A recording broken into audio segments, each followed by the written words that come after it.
bad as 50%. Well, what has changed? The family is under attack from many areas. Education is one of them.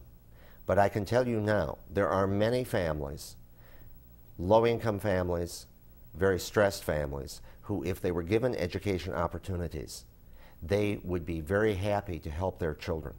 But many parents need to be coached as to how to support that education environment in their home. It's and again, not a question, that's a community responsibility. It's a community responsibility, as I talk about in the book. Now, aside from the whole issue of educating our kids, it's finding the supply, the number of workers needed.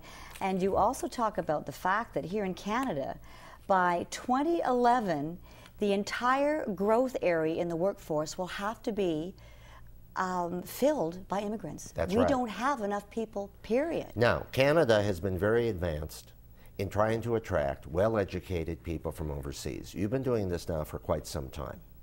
But the news I have for Canada is that many of those well-educated engineers, scientists, and technicians from other countries like India, Pakistan, and China who have come here, those countries now are beginning to offer them the economic opportunities that they didn't have previously. So they won't be attracted to They're going back opportunities home. in Canada. People in Silicon Valley in California are returning to India and China because now there's opportunity there and they can be with their families. Now, there are always going to be people that are going to want to immigrate to Canada or the U.S. or other countries. But what I'm saying to you is this: the most precious resource we have here as North Americans are the people of our continent. We need to do a much better job developing those resources. This is a long-term goal. This is not something that can be done short-term. But between now and 2010, we can get started through some of the non-governmental organizations and other community activist planning that I outlined that's being done all over. If we do this by 2020, we can avoid some of the worst ramifications of a potential meltdown in our local communities. You're aware of the situation here in Hamilton with respect to the steel industry. Yes. And how such huge changes in the industry have had a tremendous impact on the workforce Yes. here. It's a far different cry from Calgary, for instance, which is an economy that is booming. So you've got very different situations, but you apply the same solution. Well, think of it this way. What's the average age of the steel worker still remaining? Probably in their 50s. Who's going to replace those well-trained steel workers? Because remember now, the people that are left in that industry have to run computer programs. They have to be able to do a lot of different technologies because they're making many different kinds of specialty steels that was not true 10, 15 years ago. So these companies have invested a tremendous amount of money in high tech in those steel mills in order to produce a very high quality product at a low cost so that they can sell it and compete in the world market. Is there a place for unions in the future? Oh, absolutely there is. And in fact, today unions are very supportive of worker retraining. Whether we're talking about Boeing, whether we're talking about U.S. Steel, whether we're talking about unions in healthcare, they realize that if their workers are not giving retraining, they will be out of a job. A new thinking, though? Have we Yes. evolved to a new thinking between union and companies? Is it see going to over be the everyone last- on the same side? I see over the last 10 years much more collaboration. No, I don't see everyone on the same side, but I do see a lot more collaboration in the idea that you have to develop the person's skills so that they can continue to hold that job and be more productive. Learning for life. Right. Learning for life. After this final break, how can we help stave off the impending meltdown in 2010? By taking the cue from grassroots partnerships between education and industry. Watch. 5 years' time, you can't just miraculously have a skilled tradesperson appear. The solution in the past used to be to bring them in from overseas, but that's not a viable option anymore. Everyone is competing for their skilled tradespeople in a global economy.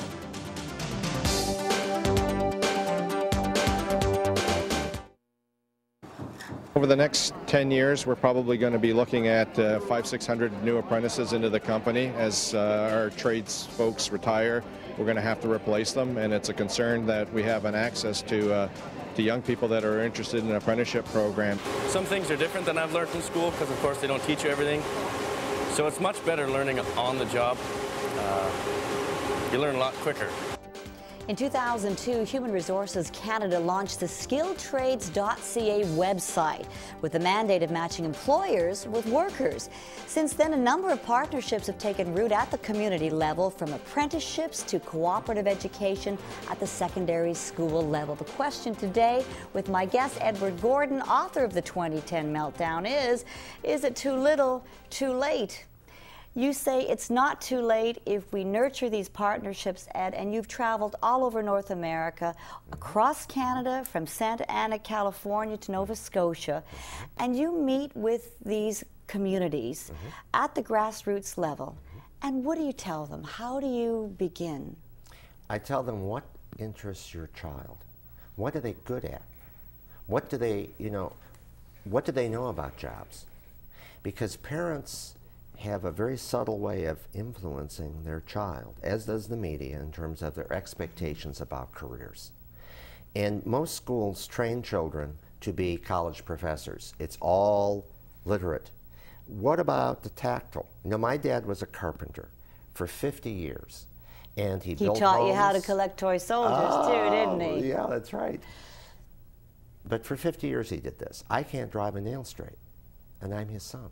So well, he was a genius. I'm an idiot. So you had to find your particular path. Correct. And it's all about culture, right? Well, it's all about the aptitude of the individual child, what interests them. But it's a culture of thinking that way, yes, is what you say. But it's a variety of careers, not just what's hot and sexy right now.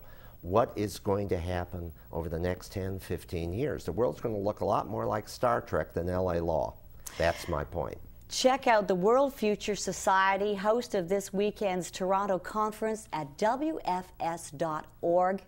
September 27th, my guest Edward Gordon will be speaking at Future Force Halton's first ever Future Force Summit at the Burlington Convention Center. For further information, call the Halton Industry Education Council at 905-634-2575, or you can register online at futureforcehalton.ca.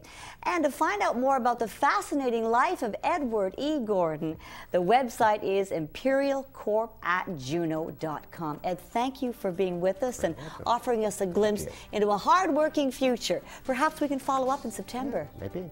Sounds good. Thank you for being with us, and welcome. thank you for watching. Please join us next week for another edition of CH Straight Talk.